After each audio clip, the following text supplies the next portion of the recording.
What's up, everybody? Welcome back. My name is Brendan Dickinson, and today I've got my list of the top 10 games made with the Unreal Game Engine.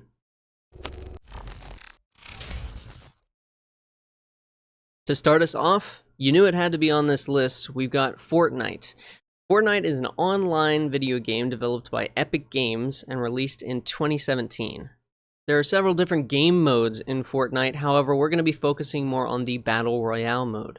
Fortnite Battle Royale in particular became an overwhelming success and a cultural phenomenon, drawing more than 125 million players in less than a year, and Fortnite as a whole has generated over $9 billion in gross revenue in its first 2 years. That's hundreds of millions of dollars a month. The creators saw a lot of potential in the first Battle Royale to become popular, PUBG, and decided to put their own spin on it, with a much more stylized look, and they polished it up and added base building. Fortnite is on a bunch of different platforms and it's free to play. There are a million memes out there about this game, and that just goes to show how popular it is. It's also been referenced in several movies and shows, and if you asked random people on the street to name a video game that they knew of, they would probably mostly say Fortnite. There's also a bit of an esports scene with the Fortnite Championship Series, and honestly, I can't say I've played this game too much, but what I have played has been pretty fun. If you're into Battle Royales at all and somehow have been living under a rock and haven't played this game, give it a try. It might surprise you. Next up, we're talking about a series, not necessarily just one game, but several, and I'm talking about the Gears of War series. Gears of War is a third-person shooter video game developed by Epic Games and published by Microsoft Studios. It was initially released for the Xbox 360 on November 7th, 2006. Gears of War follows Delta Squad's efforts to help deploy a light mass bomb deep in the Locust tunnels to wipe out the Locust threats. According to Microsoft, the Gears of War series has sold over 22 million units and earned over $1 billion in revenue. Also, Gears of War has crossed over into several other mediums other than video games. They've got a board game, they've got books, comics. There was even a film adaptation that was attempted, but unfortunately, it was not actually finished. Personally, I have a long history with the Gears of War series, and I remember when the first game came out on Xbox, and I played the crap out of that game. There was a summer where I played at a professional level and was spending about 16 hours a day playing scrims, and at one point my team and I had a 126 game win streak. The things that I've learned playing that game have stuck with me through the years, and even now when I pick up Gears 5, I can hold my own because of the instincts that were drilled into me back then. I just love the aesthetic of this game. It was one of the first games that I played that took it to the next level. We've got gore, exploding bodies. I mean, the main gun in the game has a chainsaw on it to cut locusts in half. Just amazing. With just about every character looking like they would dwarf Arnold Schwarzenegger, some people think it goes overboard, but I think it's great the way it is. You end up getting very attached to the characters, and some of the most emotional moments in my video game career come from this series. The grungy art and post-apocalyptic world just gives you a sense of hopelessness, while the characters breathe life into the otherwise lifeless world. Gears of War has had a pretty extensive esports history, and there's still a decent competitive scene now. It's available on Microsoft Game Pass. I highly recommend checking it out if you haven't. If any of this sounds interesting to you, go ahead, check it out. I look forward to seeing how the next Carmine is taken out. Next up, we've got one of my favorites, Rocket League. Rocket League is a vehicular soccer video game developed and published by Psyonix. Described as soccer but with rocket-powered cars, Rocket League has up to 8 players assigned to each of the 2 teams using rocket-powered vehicles to hit a ball into their opponent's goal and score points over the course of a match. The game earned a number of industry awards and saw over 10 million sales and 40 million players by the beginning of 2018. Rocket League has also been adopted as an esports, with professional players participating through ESL and MLG, along with Psyonix's own Rocket League Championship Series, the RLCS. Psyonix transitioned Rocket League to be free-to-play in 2020, so if you want to try out this game, it's free-to-play on all different platforms.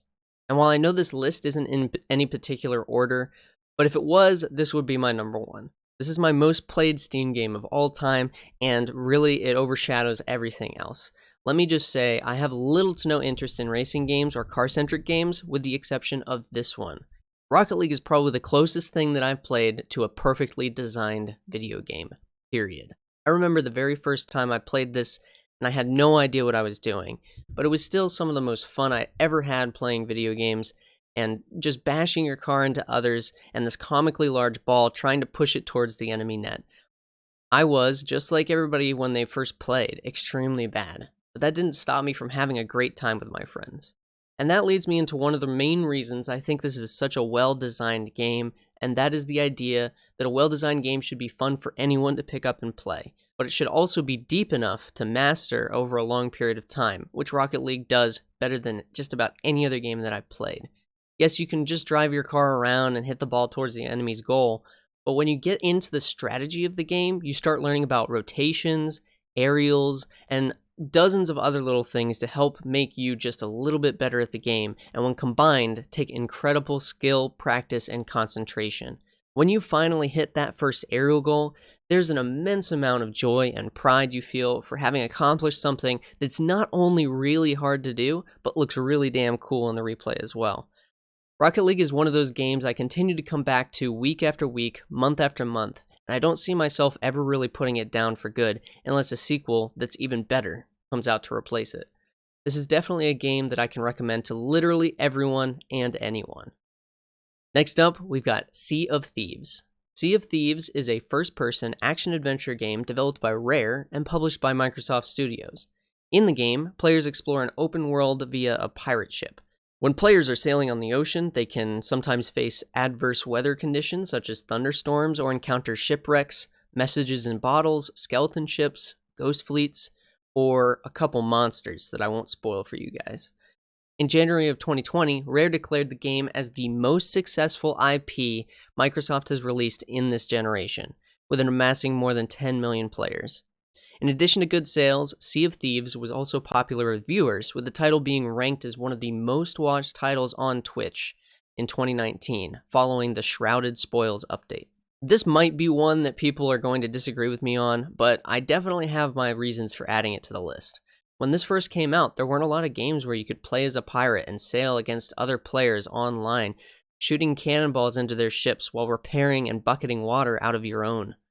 So unique gameplay is really cool and it gives it an edge, but there's also the visuals of this game.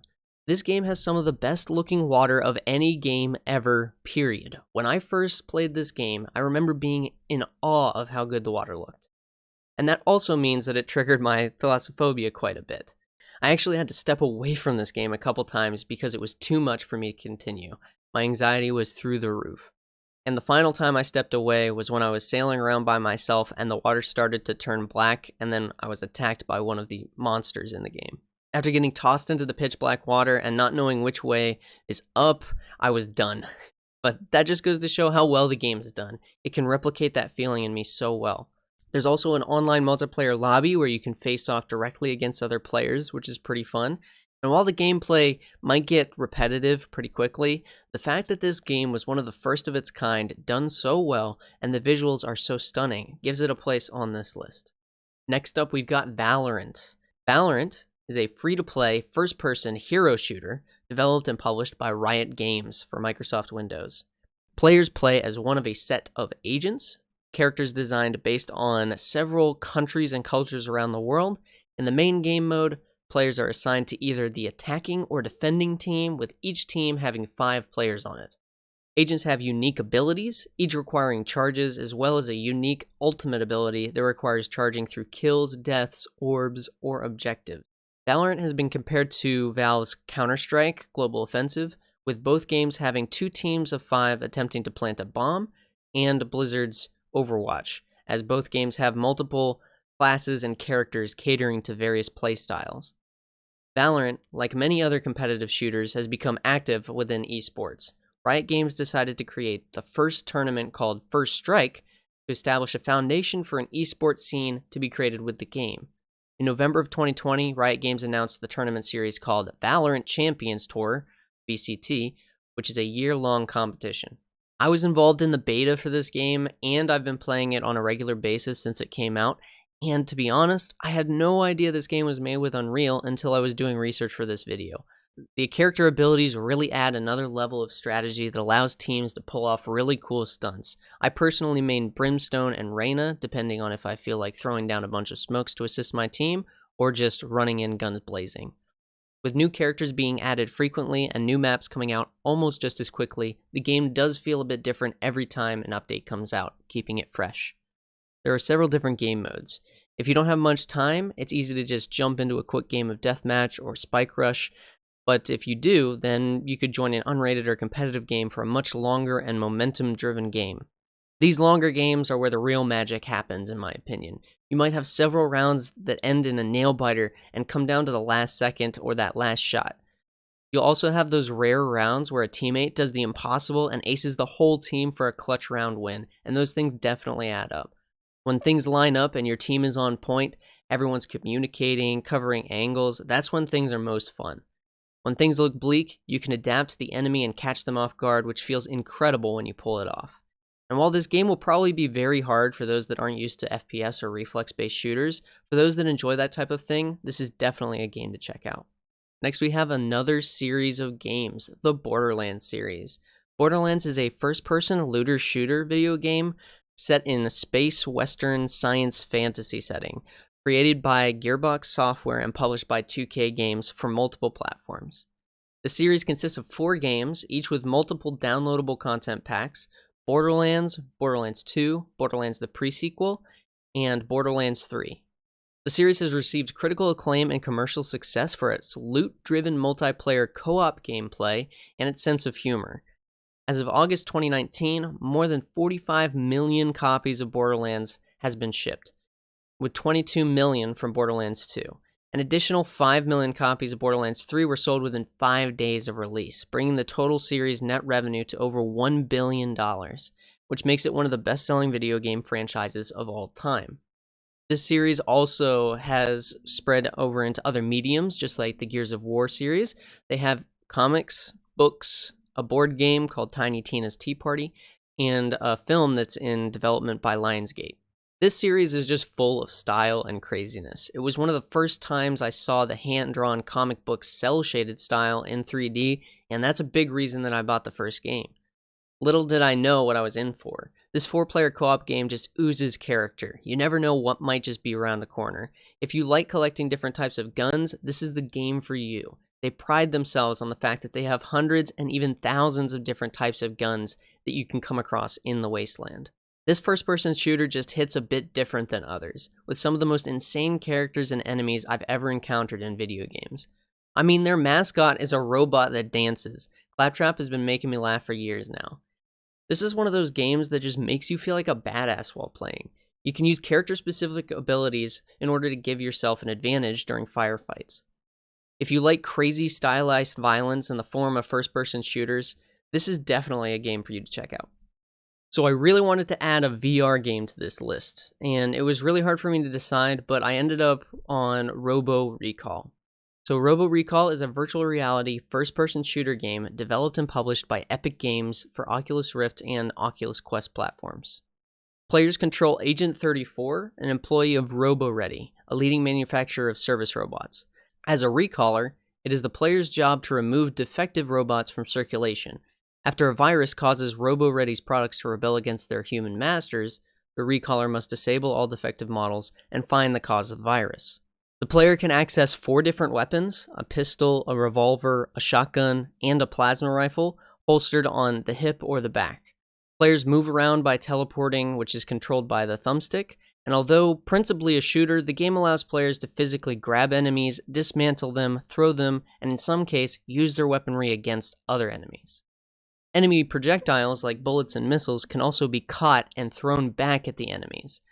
If you happen to have an Oculus Rift or an Oculus Quest VR headset, and you like first-person shooters, I definitely recommend checking out this game. I don't think you'll be disappointed.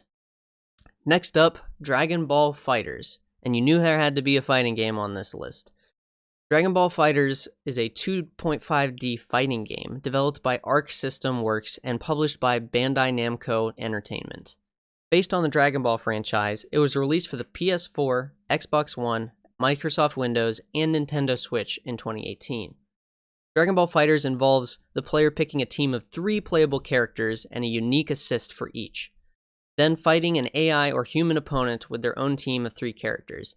The game received positive reviews from critics, with many citing the game as one of the best fighting games released in the 8th generation of video game consoles. The game's fighting system, character roster, visuals, story mode, and music were all highly praised. The game was also a commercial success, having sold over 8 million copies worldwide as of 2021. It's also set a Steam record for the highest number of concurrent users for a fighting game. As of November 12th, 2021, Dragon Ball FighterZ and Dragon Ball Xenoverse 2 surpassed 8 million copies worldwide.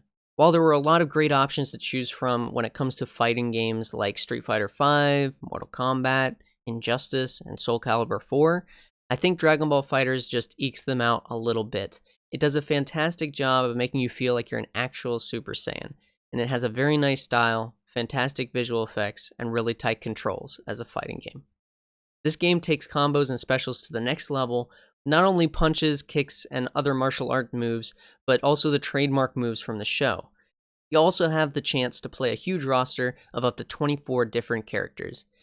Personally, while I'm not a huge fan of fighting games, this was one I could jump into and enjoy for a while with my friends, and that means a lot. There's nothing like perfectly reacting to an onslaught of attacks from an opponent only to counter with an explosive special. If you're interested in fighting games and you haven't played this yet, then you really don't know what you're missing. Go ahead, check it out, let me know what you think. Alright, for number 9, we've got another series. It's the Bioshock series. Bioshock is a retro-futuristic video game series created by Ken Levine, published by 2K Games, and developed by several studios, including Irrational Games and 2K Marin. The Bioshock games combine first-person shooter and role-playing elements, giving the player freedom for how to approach combat and other situations.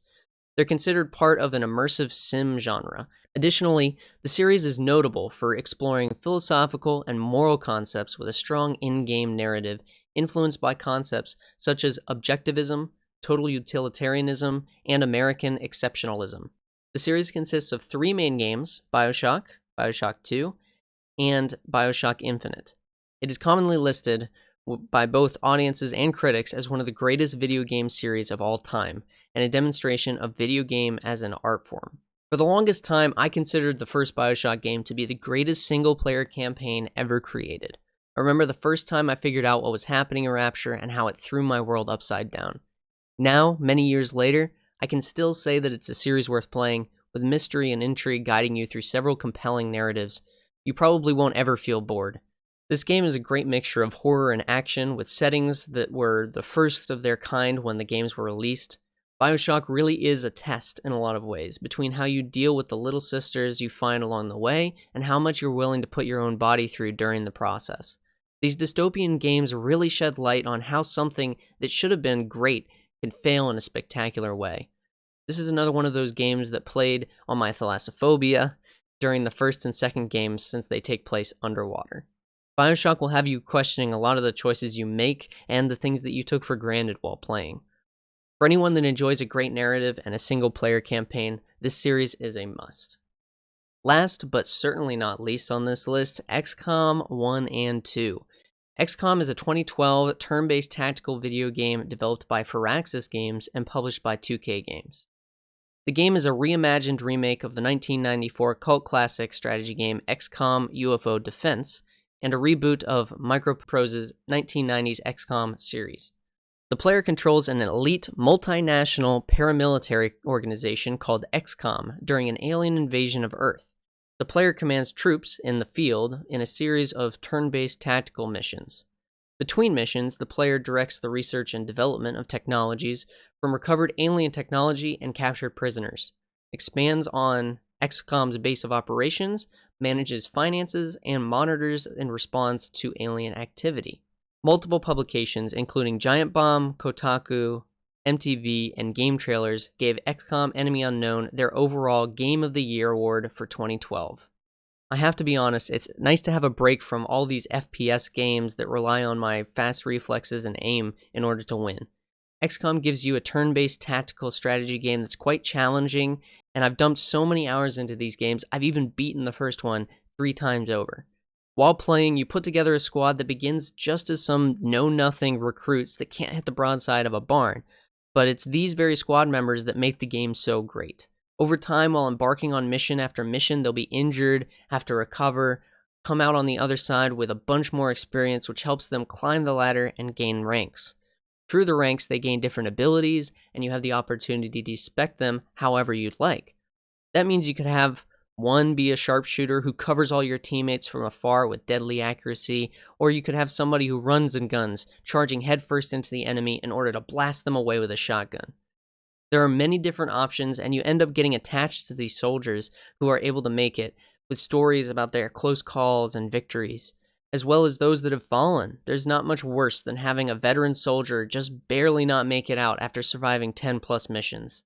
Aside from the characters, the story is solid, and as it continues, you unravel new mechanics and more interesting ways to fight. The gameplay is turn-based, but it's always intense, especially when you need to land a 66% shot or even that 90% shot, and you know the exact chances of it missing and causing you to lose some of your crew.